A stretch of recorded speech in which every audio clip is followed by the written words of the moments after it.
brought you by Silver Pumps and Motors. Top quality और consistent performance के लिए सिर्फ सिल्वर पंप्स नाम याद रखना. ఎమ్మెల్యేగా గెలవలేదు, ఎంపీగాను జనం ఆదరించలేదు. పోనీ ఉన్న పదవైనా రెన్యువల్ అవుతుందేమో అనుకుంటే అది కుదరలేదు. చివరికి ఎమ్మెల్యే కోటాలో మరోసారి పెద్దల సభకు వెళ్లాలనుకున్నా ఆ ఛాన్స్ కూడా లేకుండా పోయింది. మరి ఇప్పుడు ఆయన పరిస్థితి ఏంటి? అధిష్టానం ఆదేశాల కోసం ఎదురు చూస్తూనే ఉంటారా? రాజకీయంగా కీలక నిర్ణయం తీసుకోబోతున్నారా? ఆ సీనియర్ నేత పొలిటికల్ సిచ్యువేషన్ పై ఇప్పుడు ఇలాంటి చర్చే జరుగుతోంది. ఇందుకీ ఎవరు ఆయన? జీవన్ రెడ్డి భవిష్యత్ ఏంటి? పెద్ద ఆయన పొలిటికల్ సీన్ ముగిసినట్టేనా?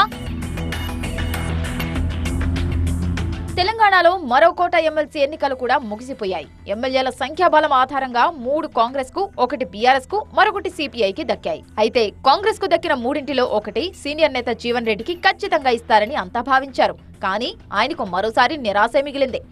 కరీంనగర్ పట్టభద్రుల స్థానంలో సిట్టింగ్ ఎమ్మెల్సీగా మరోసారి పోటీకి ఆసక్తి చూపని ఈ వృద్ధ నేత హైకమాండ్ ఆదేశాలతో పార్టీ కోసం పనిచేశారు. దీంతో రాబోయే రోజుల్లో ఆయనకు ఏదైనా కీలక పదవి కట్టబెట్టొచ్చనే ప్రచారము జరిగింది. టీచర్ గ్రాడ్యుయేట్ ఎమ్మెల్సీ ఎన్నికల్లో పార్టీ తరపున విస్తృత ప్రచారం చేసిన జీవన్ రెడ్డి ఎమ్మెల్యే కోట ఎమ్మెల్సీపై భారీ ఆశలే పెట్టుకున్నారు. కానీ పార్టీ అధిష్టానం మరోలా ఆలోచించింది. అద్దంకి దయాకర్, విజయశాంతి, శంకర్ నాయకులకు ఛాన్స్ ఇచ్చింది. దీంతో జీవన్ రెడ్డి అనుచరులు తీవ్ర నిరాశకు గురయ్యారు. జగిత్యాల కాంగ్రెస్ లో జరుగుతున్న పరిణామాల విషయంలోనూ అసంతృప్తిగా ఉన్న జీవన్ రెడ్డి పార్టీ పెద్దల తీరుపై గుర్రుగానే ఉన్నారు. బీఆర్ఎస్ నుంచి గెలిచిన సంజయ్ ని పార్టీలో చేర్చుకోవడాన్ని తీవ్రంగా వ్యతిరేకించిన ఆయన చేరికలపై బహిరంగ విమర్శలు చేశారు. అయితే భవిష్యత్తులో సముచిత స్థానం కల్పిస్తామంటూ పార్టీ దూతలు భరోసా కల్పించడంతో అప్పటికీ కామైపోయిన ఈ సీనియర్ పార్టీ ఇచ్చే పదవి కోసం ఎదురు చూస్తూనే ఉన్నారు. ఎమ్మెల్సీగా అవకాశం దక్కితే మంత్రిగా ప్రమోషన్ దక్కొచ్చన్నది జీవన్ రెడ్డి ఆశగా తెలుస్తోంది. అది కుదరకపోతే కనీసం శాసనమండలి చైర్మన్ అయినా అవ్వొచ్చని ఆయన అనుచరులు గంపెడాసలు పెట్టుకున్నారు. అయితే ఆయన పేరును హైకమాండ్ లెక్కలోకి తీసుకోకపోవడంతో మరోసారి నిరాశ తప్పలేదు. సామాజిక న్యాయం పాటిస్తూనే హైకమాండ్ నిర్ణయాలు తీసుకుందంటూ పైకి చెబుతున్న జీవన్ రెడ్డి లోపల మాత్రం అసంతృప్తితో రగిలిపోతున్నట్టు తెలుస్తోంది.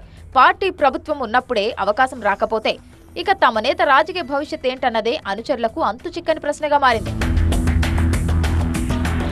మరో 4 ఏళ్లు గడిస్తే వయోభారంతో ప్రత్యక్ష రాజకీయాలకు జీవన్ రెడ్డి దూరం అవ్వడం ఖాయం. కాబట్టి ఇప్పుడే ఏదో ఒక పదవి తీసుకుంటే కొన్నాళ్లైనా రాజకీయ భవిష్యత్తు ఉంటుంది అన్నది ఆయన ఆలోచనగా తెలుస్తోంది.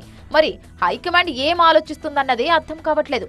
నామినేటెడ్ పదవిచ్చి కూల్ చేస్తుందా, లేదంటే లైట్ తీసుకుంటుందా అన్నది ప్రస్తుతానికి సస్పెన్స్. ఆ లోపు ఆయన ఎలాంటి నిర్ణయం తీసుకుంటారన్నదే ఆసక్తి రేపుతోంది.